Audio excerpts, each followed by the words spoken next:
자, 이게 사실 우리가 처음에 호도법으로 바꾸면서 어떤 괴리감이 들었던 적이 있을 거야.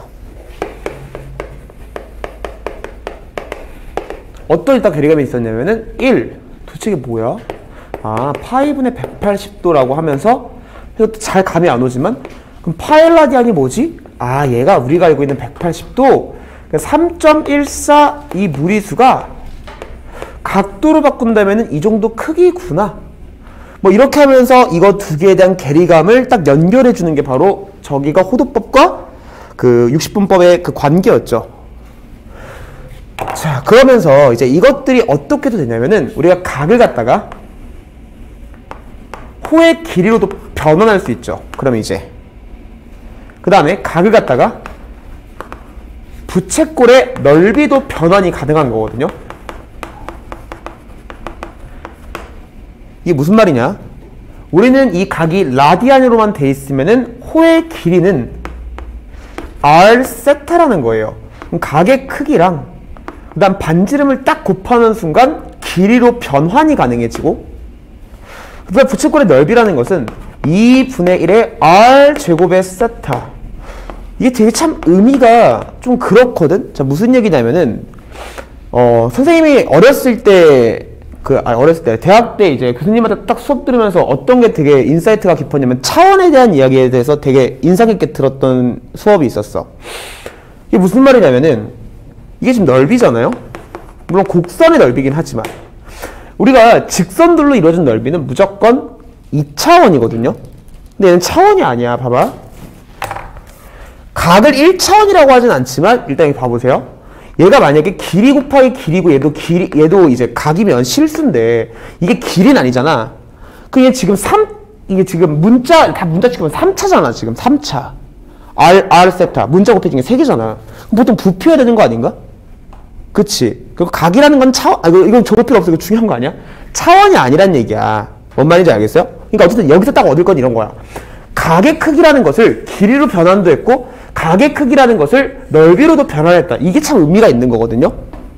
이해됐어요? 근데 우리가 생각해보면은 내가 예전에도 한번 얘기한 적이 있는데 어떤 이렇게 된 길이가 있어. 우리 수원 시간에 얘기했던 거야. 이렇게 된 길이가 있어. 이 길이랑 이 길이는 비교가 불가능해. 일반적으로. 이해됐죠? 그리고 또 하나 이렇게 된 넓이가 있어. 면적이 있는 거야. 그 다음에 어떤 각이 있을 수도 있어. 그 다음에 또 뭐가 있을 수 있냐? 각도 있으면은 기울어진 정도도 있어. 이 기울어진 양. 됐어요? 근데 이들을 비교하라고 하면은 비교 대상이 다르거든요. 지금 길이는 1차원이에요. 넓이는 2차원이고 얘네들은 약간 이런 거거든? 그렇잖아. 그치? 야, 그럼 생각을 해봐봐. 만약에 시험 문제에서 이제 호도법으로부터 항상 이런 문제들이 파생되는 건데 이런 길이랑 넓이랑 또는 뭐 기울기를 비교할 수 있고 각의 크기랑 넓이랑 길이랑 또 비교를 할 수도 있어. 그럼 우리 사실은 2차원을 1차원으로 떨구는 거는 불가능한 얘기예요. 근데 차원을 높이는 건 쉽거든요. 업시키는 건 쉬워. 왜 그럴까? 어차피 넓이라는 건 길이 곱하기 길이거든요. 그쵸? 그럼 내가 만약에 8이라는 길이가 있다고 쳐봐봐. 그럼 8이라는 길이가 이렇게 있으면 얘를 넓이로 바꾸는 건 되게 쉬워요. 8이라는 숫자에다가 여기엔 아무것도 없긴 한 것 같아 보이긴 하지만 곱하기를 하시면 돼요. 그럼 8이랑 똑같죠. 근데 이거의 의미는 1을 이렇게 세운다는 얘기랑 똑같아. 그럼 무슨 얘기냐? 이렇게 해서 2차원이 되면서 넓이로 변환이 가능해요. 괜찮죠? 그러면은 내 주장은 뭐냐면 길이랑 넓이랑 비교했을 때 길이를 넓이로 바꾸시면 돼. 바꾸는 건 알려줘서 쉬워. 됐지? 근데 아직도 좀 의미가 그런 건 이제 각이 나온다고 치면은 너희 호도법으로부터 인사이트를 얻었으니까 이 각이라는 건 부채꼴의 호의 길이로 변환이 가능해요. 그러니까 길이로 바꿀 수 있겠죠? 바꿀 수 있잖아. 그치? 그 다음에 부채꼴의 넓이로 변환이 가능해요? 불가능해요? 가능하죠. 그럼 넓이도 바꿀 수 있네. 그럼 괜찮네. 근데 가장 오묘하고도 가장 심도 있는 이 기울어진 정도를 어떻게 길이로 바꾸고 어떻게 넓이로 바꿀까? 사실 이게 가장 추상적이긴 하죠. 됐어요? 그걸로써 우린 탄젠트 함수 그래프도 그려요. 그래서 하고 싶은 말, 지금 잘 들으세요. 이런 거는 어디에도 찾아볼 수 없을 거야. 너네 지금 되게 값진 강의를 듣고 있는 거예요. 내 자랑이야. 봐봐. 이런 문제들이 나오는 걸 분석하는 건 나고 너네들은 다 이걸 잘 소화하셔야 돼. 뭔 말인지 알겠어? 그러면 이 기울어진 정도를 결국은 한 번의 넓이로 바꾸기는 좀 힘들고 얘를 길이로 변환하고 얘를 넓이로 변환하는 과정을 보여드릴 거예요. 근데 방법은 이거밖에 없거든요. 결국은 이 기울기라는 걸 기울어진 정도로 보면 절대로 못 바꾸고요. 이 기울기를 나타내는 직선의 방정식을 세우시면 돼요. 봐봐, 예를 들어봐. 너네들은 길이랑 관련 있는 게 뭐죠? 바로 좌표예요. 그럼 이렇게 있을 때 어떤 좌표가 이렇게 딱 찍힌다라고 치면은 이 좌표에서 수순의 발을 작도하고 수순의 발을 작도하게 되면은 이 좌표에서 길이로 변환이 가능하거든요. 그럼 방법은 이런 거예요. 내가 어떤 기울어진 정도가 있을 때 얘를 만약에 이렇게 직방을 세웠다고 쳐봐요. 그러면 이 기울어진 정도가 여기에 쓰여 있죠. 그러면은 여기다 x좌표에다 딱 뭐만 대입하면 될까? 1을 딱 대입하는 거예요. 그럼 이 y좌표가 얼마가 되죠? m이 되죠. 근데 그 m이 뭐예요? 기울어진 정도죠. 길이로 변환 끝. 됐습니까? 이런 식으로 그냥 바꾸는 거예요. 이해됐어요? 그래서 이런 아이디어를 통해서 우리가 탄젠트 그래프도 그리는 거야. 왜? 탄젠트는 기본적으로 기하적 의미가 뭐죠? 기울기잖아요. 근데 그들을 다 함수값으로 바꾸려면 길이로 바꿔야겠죠. 그 방법이 다 이런 방법을 쓰게 돼요. 그리고 직선의 방정식을 세워서 좌표를 대입하면은 그 기울어진 정도의 값이 나오는 거예요. 괜찮죠? 자, 그럼 이런 문제로서 이제 중동에서 어떤 문제를 만들었었냐면은, 자, 이 문제예요.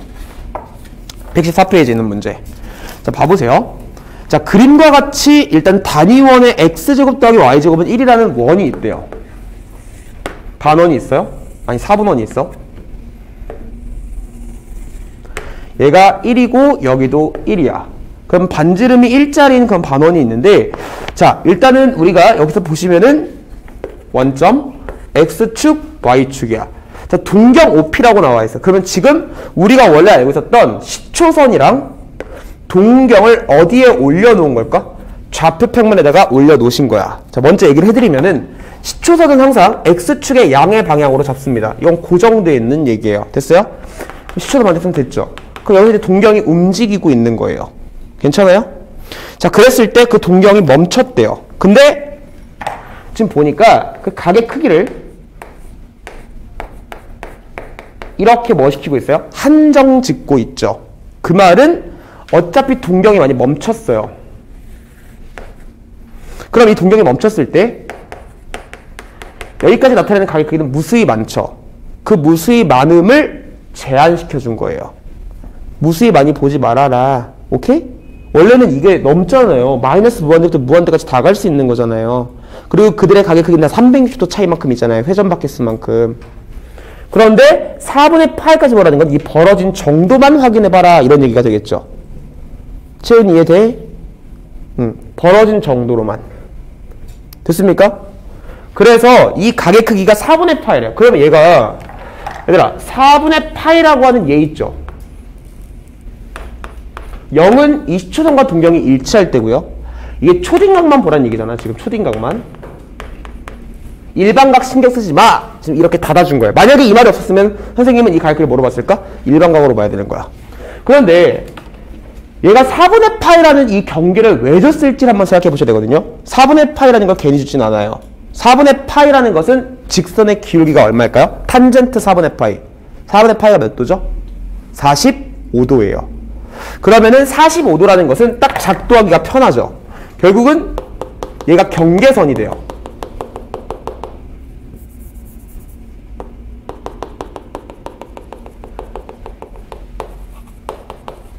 이게 45도거든요. 그럼 동경의 움직임을 또 제한시킨 거예요. 그럼 내가 이 동경으로서 분석해도 상관없겠죠, 문제에서. 근데 얘를 준 이유가 있으니까 경계 잡고 주변 관찰 하셔야 돼요. 자, 그런데 보시면 그 0도부터 4분의 파이일 때 코사인이랑 사인을 비교하래요.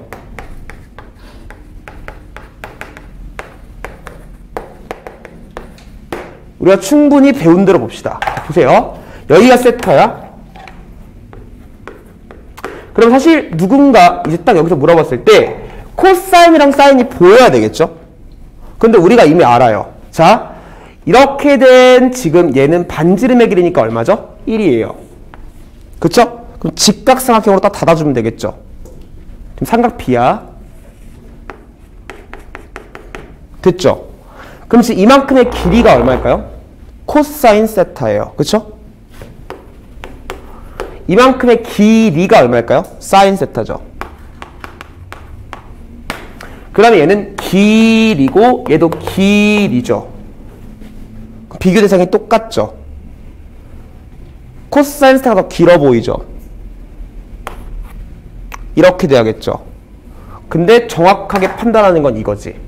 길어 보이죠가 아니라 정확한 판단은 얘가 y = x면은 이렇게 내렸을 때 이게 45도, 45도죠. 그럼 직각 이등변 삼각형이니까 그때 코사인 세타랑 사인 세타가 어때요? 같죠. 근데 점이 이쪽으로 움직임에 따라서 얘는 늘어나고 얘는 줄어든다라는 게 판단되시는 거지, 그치? 그렇기 때문에 코사인 세타가 더 길다라고 말할 수 있는 거예요. 괜찮죠? 다음 니은 번. 사인 세타랑 세타를 비교하래요. 그럼 방금 봤어요. 얘는 길이에요. 얘는 각이야. 됐지? 뭐로 바꾸란 얘기야? 이게 바로 호도법이죠. 결국 부채꼴의 호의 길이로 변환이 가능하다는 얘기죠. 됐습니까? 이해되시죠? 그러니까 이런 걸 안 가르쳐놓으면 너네들이 당연히 또 암기하실 거야. 근데 이거는 그냥 여기서 뻗어나오는 사고 과정인 거예요. 그러니까 이런 것도 개념인 거야. 문제 푸는 게 아니라 개념. 이런 게 개념이죠. 여기서 호도법에서 얻은 모든 사고들, 그 사고들을 정리하는 거. 부채꼴의 넓이, 부채꼴의 호의 길이 공식들은 그냥 기본 공식이고, 그쵸? 그럼 봐봐. 여기서 볼게요. 그냥 이쪽 봅시다. 그 얘가 사인 세타예요. 어차피 이게 사인 세타야. 그러면 얘 각을 이렇게 비교한다는 건 말이 안 되고요. 얘도 길이로 변환하는 거야. 그치? 그럼 부채꼴을 찾으셔야 될 거 아니야? 부채꼴은 이렇게 돼 있는 부채꼴이 있어요. 이 반지름이 얼마죠? 1이죠. 그럼 길이로 변환이 가능해요. 이 길이가 뭘까요? r 세타가 되겠죠. r 세타. r이 얼마예요? 1이죠. 따라서 이만큼의 길이가 얼마가 되는 거야? 세타가 되는 거죠. 그러면은 지금 이 길이랑 이 길이를 비교해달라는 얘기가 되시겠지. 이게 사인 세타니까. 됐어요? 곡선이 더 큰 거니까 얘가 더 큰 거죠. 됐습니까? 그래서 호의 길이로 바꾼 거예요. 그렇기 때문에 니은은 참이죠. 기억도 참이죠. 다음 디귿번 볼게요. 디귿번 코사인 세타예요. 자, 그래놓고 2분의 파이마 세타예요. 그럼 얘도 역시 마찬가지야. 코사인 세타니까 길이야. 얘는 각이야. 어차피 얘도 마찬가지로 호의 길이로 체인지 하시면 끝나요. 자, 그러면 여기서 2분의 파이마 세타를 먼저 찾읍시다. 2분의 파이마 세타는 어디예요, 선생님? 여기에요. 2분의 파이가 90도니까. 괜찮죠?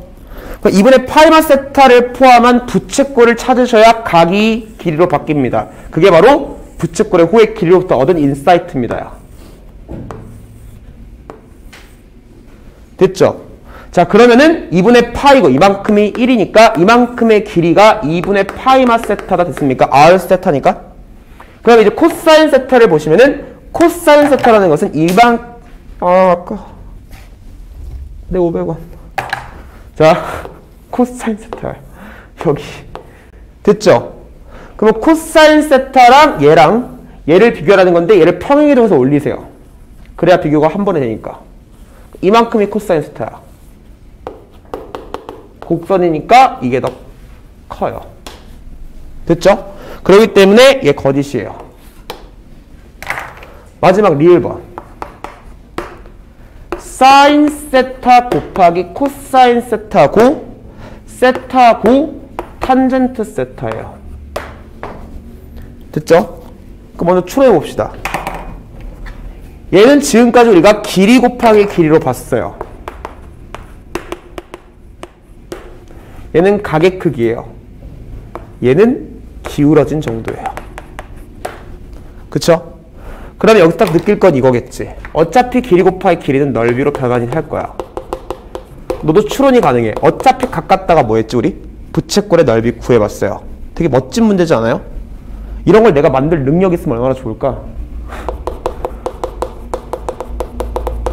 중등고에 있는 학교생들이 되게 똑똑한 거죠. 그죠? 근데 이런 것도 수능에서 일단 냈긴 냈어요. 자, 기울기야. 그럼 얘도 일단 넓이로 일단 바꿀 생각이 일단 있으셔야 돼. 그래야 비교 대상이 같으니까 비교를 하겠지. 됐어? 이렇게 생각을 하는 거야, 수학이. 그러면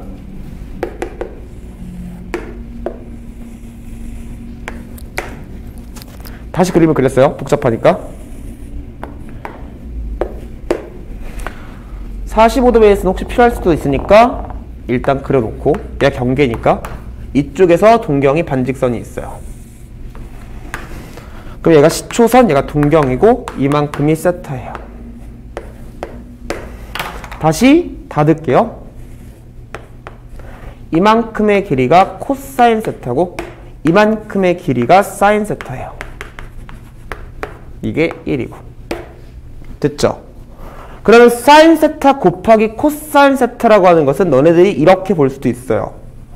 이렇게 돼 있는 직사각형의 넓이네요 라고 볼 수도 있지만 조금만 더 센스 있게 봅시다. 어차피 이 각이라는 건 부채꼴로 변환이 될 거예요. 그쵸? 그러면 굳이 이거를 이렇게 볼 필요 없겠죠. 대칭인데. 그래서 이 삼각형의 넓이로 보는 게 더 편하지 않을까요? 됐습니까? 그러면 여기 있는 부채꼴로 변환될 거니까. 괜찮죠? 근데 내가 2분의 1이 필요하겠네요. 근데 여기만 2분의 1 해주면 안 되겠죠? 모든 대상에다가 2분의 1 비교해서 대수 비교해도 전혀 문제가 안 되는 거 되셨죠? 그러면 첫 번째는 이 넓이에요. 다음 두 번째, 얘는 2분의 1이고 세타인데 아주 재밌는 건 이만큼이 1이야. 이렇게 써주면 2분의 1의 r제곱 세타 되셨죠? 그러면 얘는 이만큼이 더 추가적으로 붙기 때문에 이게 맞아요. 그 다음 볼게요. 이 과정이 탄젠트의 함수 그래프를 그리는 과정이랑 똑같아요. 이 기울어진 정도, 이 직선이 기울어진 정도가 탄젠트 세타입니다. 여기가 세타이기 때문에. 그쵸? 그러면은 우리는 이 기울어진 정도가 탄젠트 세타라는 건데, 이거를 넓이로 바꾸려면 일단 당연히 중간의 길이로 바꾸는 변환이 필요해요. 그럼 이때 사용하는 게 바로 도형의 방정식입니다. 그래서 얘가 원점을 지나니까요, 니를 길이로 변환하기 위해서 y 이퀄 탄젠트 세타에다가 x다라고 딱 써주는 거죠. 됐어요, 여기까지? 그러면은 이렇게 딱 바꿔지는 그 순간, 내가 탄젠트 세타를 길이로 바꾸는 것은 이 x에다가 1을 대입했을 때 y 좌표랑 똑같아요. 그럼 좌표는 무조건 길이에요. 여기 1이 있어요. 너를 갖다가 찔러요. 그럼 얘는 1, 탄젠트 세타로 좌표로 변환이 되면서 이 길이 자체가 탄젠트 세타가 되고, 아마 이런 그림 중학교 때 봤을 거예요. 부채꼴에다 막 있단 그림 막, 그쵸? 닮은 막 이러면서. 그러면 이 길이가 탄젠트 세타예요. 아, 그럼 길이 변환 끝났어요. 얘 이제 길이에요. 됐죠? 그러면은 이것도 넓이로 바꾸는 방법은 여기가 얼마니까? 1이죠. 곱하기 1 써주는 건 전혀 문제가 안 돼요. 그러면 이만큼이 더 들어와 있죠. 따라서 얘도 이게 맞다라는 거지. 됐어요? 그래서 리을번도 참이 돼요. 됐습니까? 오케이? 그래서 여기까지 일단은 얻어가는 게 호두법으로부터 모든 게 다 만들어지는 거야. 잠깐 쉬어가는 타임이었던 거야. 뭔가 이제 영화를 본다고 치면은 갑자기 광고 타임이었던 거야. 삼각함수를 정의하는데 갑자기 광고 나서 다른 이야기로 잠깐 빠졌던 거야. 이해됐어요? 오케이. 자, 그럼 다시 삼각함수를 봅시다. 오른쪽 봐보세요. 115페이지.